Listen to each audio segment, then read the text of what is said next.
I'm gone, that's still talked about long after I'm gone. And I know you're not supposed to say that, but I have this optimistic belief that if I'm just honest about my narcissism, maybe I could use it for good.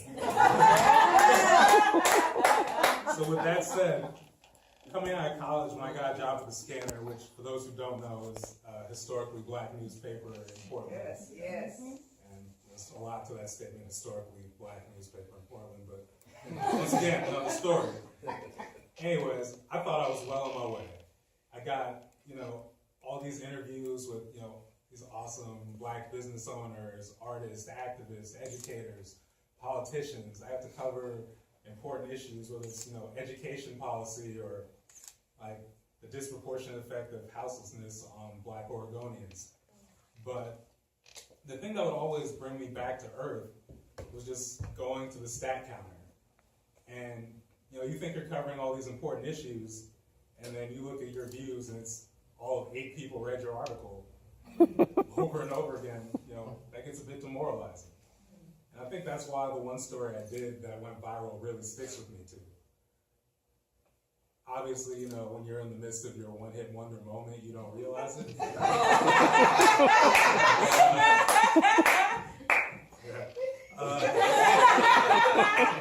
Anyways, what had happened was there was a story going around local media.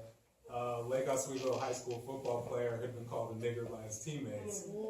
And, being from LO, which has the nickname Wake No Negroes, some of you I'm sure know, I wasn't particularly shocked. But then the principal at the time came out and made this statement talking about, it's an isolated incident. To which, I reached out to my editor and asked, can I do a column calling bullshit on this? And she said yes. Shout out to Lisa Lovin.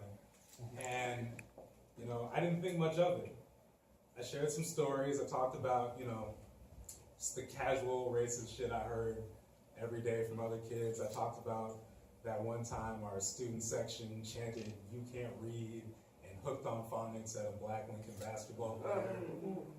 I talked about, kindergarten where the teacher would separate the brown kids, all 2 of us, and have us play with blocks while she taught the white kids how to read.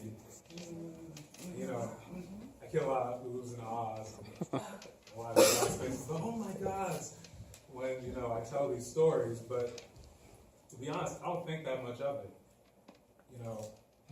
I've seen it. I talk to older, younger generations alike who had all these similar experiences, so it almost seems obvious to me. And I kind of figured this column would go that way, but maybe an hour or 2 after it was published, my editor reaches out to me and says the Oregonian wants to pick up the story. Naturally I'm excited, and then next thing I know, it's actually getting tens of thousands of hits, and suddenly I'm getting, requests for interviews, speaking engagements, and all these DMs and emails from, admittedly, a lot of white women asking about, what can they do to fight racism. Side note, in a roundabout way through this article, I also met my wife, who is the black woman in the building in the back here. Just so you know, that's also another story for another time.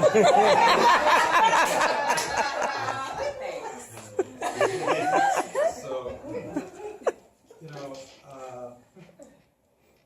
as being someone around the Portland area all my life, I've noticed this weird dynamic where it feels like all these forces will unite for like this, just a cycle to elevate like a select few black voices as, whether accurately or not, as like the perceived leaders. I assume this is to help white people with money know where to donate it. But either way, that's cool. So I figured, this is my moment. I don't have an organization myself, but I've been meeting all these, interesting people, all these people doing great work in the community, and now we have, all these newfound people in the suburbs who want to fight injustice and want to, combat systemic inequity.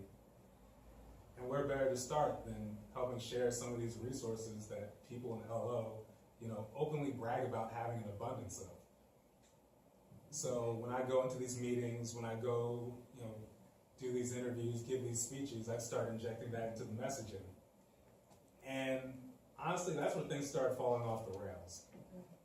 People would be fixating on my little personal horror stories, but when it came time to talk about solutions, the bigger picture, it just wasn't connected. So I figured, maybe I need to change up my delivery. I'm a little bit too laid back, a little too conversational. Maybe I need to be a little bit more of a showman. And luckily, at least I thought at the time, I had this upcoming gig at Lake Oswego United Church of Christ. And yeah, it was a fucking disaster. I was trying to mix in these random preacherisms because I was in the church, and I was getting dramatic in moments where it made no sense. It was a schizophrenic mess. But afterwards, people would still come up trying to be nice, saying, thank you for telling your story and all that. And I knew though, I blew it. And me, once again, being the narcissist I am, and the writer, decided, I'm gonna put this on my blog now. So, and I remember the post, it was called The New Black Theater. And I basically said, it's all a show. All these people really want is just some weird confessional / BDSM type thing where they can just get flogged for their white guilt in public in a safe environment and go home. And if that's, the price of admission, I'm good. Consider this, my resignation from the Matrix. So, between that, between just the growing frustration over, no one really feeling like no one's reading my work, about 5-6 months later, I quit the newspaper. I figured, what, I made a bunch of connections, I'm talented enough as a writer, I can make enough money doing something else, another field writing for something else. And to an extent, I was right. I got into freelancing, and I was actually able to make enough money to move out of my parents' house. On one hand, I was, working with some nonprofits, some foundations that were, in line with my priorities.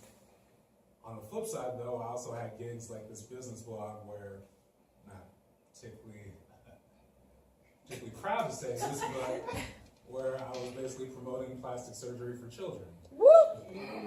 Yeah.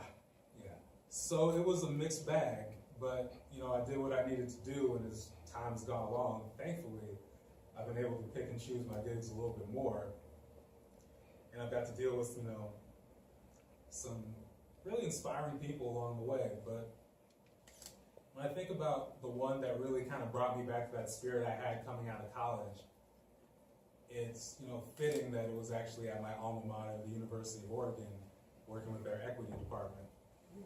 And basically back in about the fall of 2015, there was a group of frustrated black students who formed a group, the Black Student Task Force, and demonstrated on campus. And then along with that, they also brought this list of 12 demands for how the school can better serve its black students. It included changing the name of the building named after a Klan leader, pretty obvious. Improving hiring and recruiting of black student staff, faculty, administrators, also pretty obvious. But then there's also stuff like building a black cultural center, building a black education, or building a black academic residential community, creating a black studies program, creating a black opportunities program, creating a black speaker series. And usually in these stories you hear in the news, that's where they end. But these kids kept the pressure up, they kept working with administrators, and just a few years later, about 8 or 9 of those demands have either been met or are well along in the process of being met. So, right.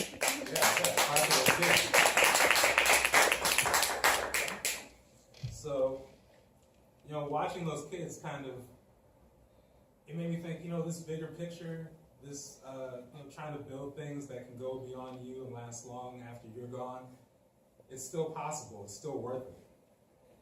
And you really can carve your own place into some of these seemingly impossible spaces if you just have a vision, a game plan, and a solid team behind you. And then, it's funny.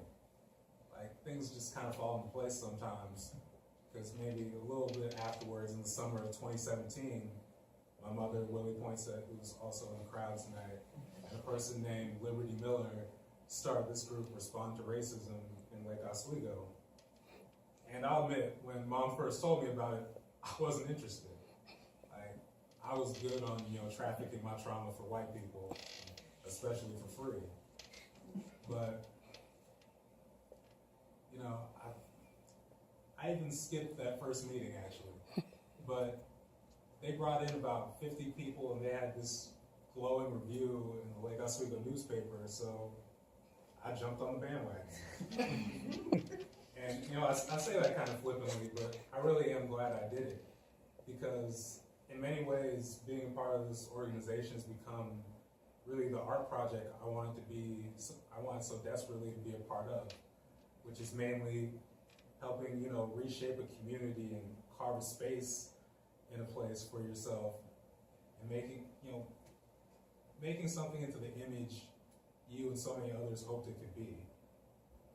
And now our Respond meetings, we have monthly community meetings, they bring in about 75 to 100 people. Is some of that time spent with me just, taking off on some of our Caucasian friends for what I call aggressive acts of whiteness? Sure. But the difference being before, where I would have had like this expectation, or I would have hoped to like convert someone into some woke philanthropist, now it's just kind of the thing that happens, and it's an opportunity for maybe them to learn and me to just get off a little steam and then move on. And that's it. But what I spend most of my time doing with this is what I really got into this for, which is trying to provide support and resources for young people, and young people of color especially. It's for, creating and helping organize events that, inform people and help build community, like City Council Candidate Forum we had back in October, or student panel we have coming up in February, or our reframe screenings and discussions. Like we just had one, it's called Batman and the White Male Imagination.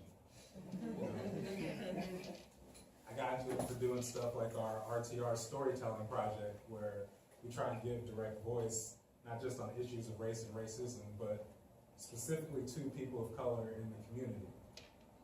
And even stuff that wasn't necessarily our work, or that was happening before us and has happened since, like things I never dreamed of, like student walkouts and demonstrations against racism. Like students forming, not just diversity councils, but the first Black student union in Lake Oswego history just a couple of years ago. Even a group of women who come to our meetings ended up forming this group of Black women of Lake Oswego and the surrounding suburbs. And that's what I'm talking about when I say just not waiting for these other people in the community, not waiting for the powers that be, but just carving your own little piece of power in these places and building off of that. Are we where we want to be? Or even close? Hell no. But at the same time, personally, I'm learning to, the cliche is trust the process, also trust people. And I feel like, the more wisdom I accumulate along this path, the better equipped I'm going to be to help keep building and pushing this forward. And that's where I'm at right now. And unlike, other times in my life, I'm good with that. Thank you.